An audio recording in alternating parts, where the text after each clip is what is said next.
요셉의 생애에서 보여주는 두 가지 시각의 하나님의 뜻에 대해 함께 생각하겠습니다. 성경의 이야기들에는 하나님의 뜻에 대한 두 가지 시각이 나타나 있습니다. 기사의 저자는 기사 속에 하나님의 역할을 독자들에게 알림으로써 첫 번째 시각을 보여줍니다. 그 증거가 요셉에게 전혀 없었음에도 성경은 여호와께서 요셉과 함께 하셨다고 말합니다. 창세기 저자의 시각은 전체 줄거리에 대한 지식을 통해 알려집니다. 그는 이야기의 결말을 알고 있습니다. 그래서 하나님이 요셉과 함께 계셨다고 확신 있게 쓸 수 있는 것입니다. 그는 주권자이신 하나님이 당시 성경의 등장인물로서는 아무도 이해할 수 없는 계획을 진행 중이시라는 것도 알고 있습니다. 저자의 시각은 하나님의 숨은 뜻, 즉 시간과 역사에 대한 그분의 주권적 통제를 보여줍니다. 두 번째 시각은 등장인물들 자신에게서 나옵니다. 그들의 선택은 구성의 전개에 기여합니다. 이야기의 구성에 그들이 중요한 존재임을 보여주는 것입니다. 요셉은 이집트에서 하나님의 계시된 뜻에 순종했습니다. 하나님이 자기와 함께 계시며 뭔가 커다란 뜻을 이루고 계심을 믿었기 때문입니다. 요셉은 비록 이야기의 결말에 이르렀어야 증거를 받았음에도 불구하고 하나님의 숨은 뜻이 신비롭게 성취되고 있음을 확신했습니다. 그제야 그는 형들에게 이렇게 말할 수 있었습니다. 두려워하지 마십시오. 내가 하나님을 대신하기라도 하겠습니까? 형님들은 나를 해치려고 하였지만 하나님은 오히려 그것을 선하게 바꾸셔서 오늘과 같이 수많은 사람의 생명을 구원하셨습니다. 하지만 요셉은 하나님의 계시된 뜻에 순종하는 길을 택함으로써 아직 이야기가 끝나기 오래전부터 이미 이야기에 기여하고 있습니다. 그는 사연이 한창 진행 중일 때 이미 하나님의 주권을 믿었습니다. 그는 심한 고뇌와 신비 속에서도 하나님을 믿는 길을 택했습니다. 하나님의 계시된 뜻에 대한 그의 순종과 하나님께 죄 짓기를 거부한 태도는 하나님의 숨은 뜻의 성취에 중대한 역할을 했습니다. 요셉을 향한 하나님의 뜻은 무엇이었을까요? 한 차원에서 보면 그것은 이야기 전체를 구성하는 모든 사건을 포함합니다. 그분의 뜻은 요셉의 제한된 경험과 시각을 초월했습니다. 요셉의 선택이 아무리 실제요 자유로운 뜻이었다 해도 그의 삶은 하나님의 뜻에 둘러싸여 있습니다. 하나님은 당신의 주권적 목적을 이루셨습니다.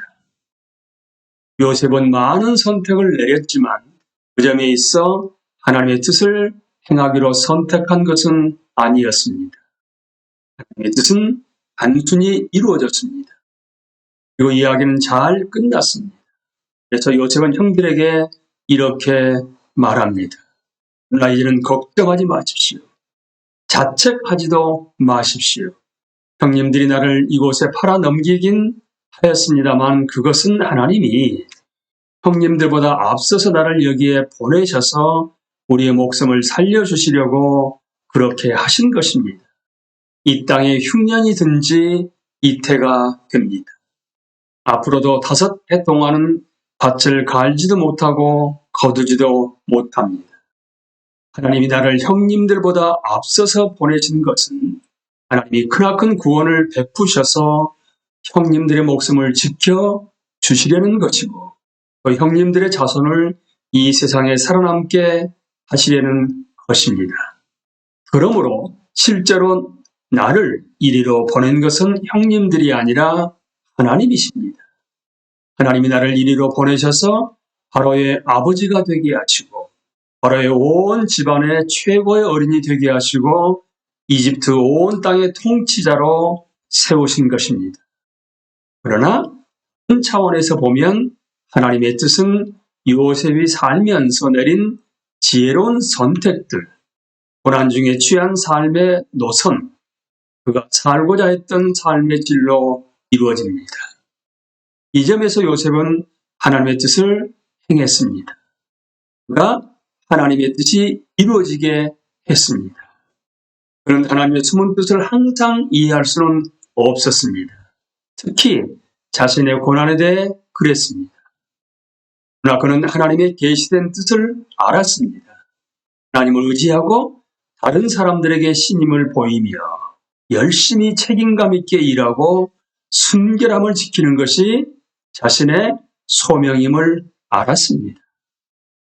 요셉은 삶의 수많은 시점에서 불순종을 선택할 수도 있었고 얼마든지 그럴 만한 이유도 있었습니다.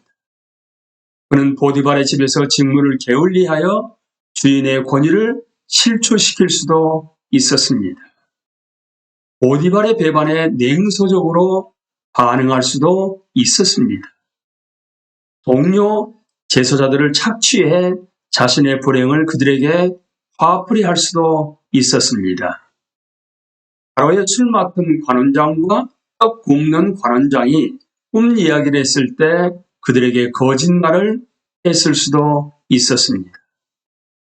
요셉은 그런 나쁜 행동을 하나님이 자신을 버렸다든지 심지어 하나님이 아예 존재하지 않는다는 구실로 얼마든지 정당화할 수 있었습니다. 그런 하나님과 그의 뜻에 끝까지 충실했습니다. 초대교회 지도자들도 기도할 때 하나님의 숨은 뜻과 계시된 뜻 사이에 이 긴장을 잘 알았습니다. 유대교 지도자들에게 핍박을 당한 후 그들은 선교 사역을 계속할 수 있게 해달라고 함께 모여 하나님께 도움을 구했습니다. 그리스도의 죽음에서 인간의 선택과 하나님의 주권이 담당한 이중적 역할이 그들의 기도에 잘 나타나 있습니다. 사실 헤롯과 본디오 빌라도가 이방 사람들과 이스라엘 백성과 한패가 되어 이 성에 모여서 주님께서 기름 부으신 거룩한 종 예수를 대적하여 주님의 권능과 뜻으로 미리 정하여 두신 일들을 모두 행하였습니다. 하고 사도행전 4장 27절 28절은 말하고 있습니다. 사도 바울은 우리에게 이제 이렇게 권면합니다. 그러므로 사랑하는 여러분, 여러분이 언제나 순종한 것처럼 내가 함께 있을 때뿐만 아니라 지금과 같이 내가 없을 때에도 더욱더 순종하여서 두렵고 떨리는 마음으로 자기의 구원을 이루어 나가십시오. 하나님은 여러분 안에서 활동하셔서 여러분으로 하여금 하나님을 기쁘게 해드릴 것을 염원하게 하시고 실천하게 하시는 분이십니다. 빌립보서 2장 12절 13절 말씀입니다. 가백 여러분, 하나님은 여러분 안에서 활동하셔서 여러분을 하여금 하나님을 기쁘게 해드릴 것을 염원하게 하시고 실천하게 하시는 분이십니다.